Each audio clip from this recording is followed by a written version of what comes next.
I'll introduce to you the young man who came up from the HUD office. We've been in contact with Washington as well. He is here to speak to you about the agreement that I have accepted, and we're going to work with him to make sure that it is implemented. Mr. Armando.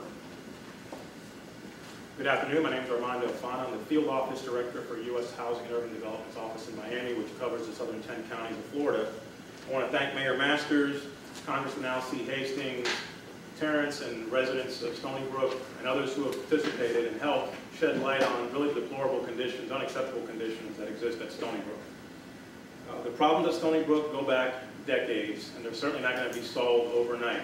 It's going to be a process that's going to have both a short-term and a long-term plan. We are requesting and requiring from the owners and management agent that they provide HUD with a short-term and long-term plan that will need to be approved by us going forward. This ownership group took ownership in April of this year. So given the conditions of the property, we're going to have to give them some time to take care of some of the issues.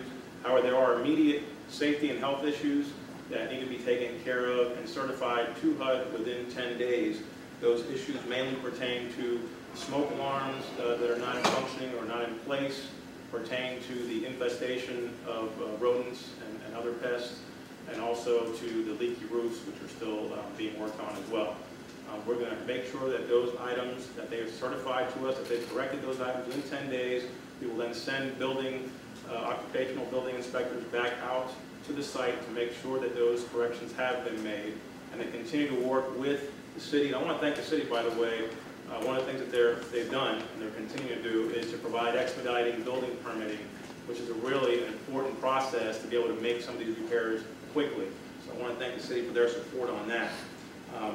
We also want to make sure that the residents are taken care of as much as possible, the ownership group, and I want to again thank also Miami Mar, who's the management agent, and Global Ministries, the owner, for stepping up and beginning to make some of these repairs and also begin to take the necessary steps to help the residents that have been impacted.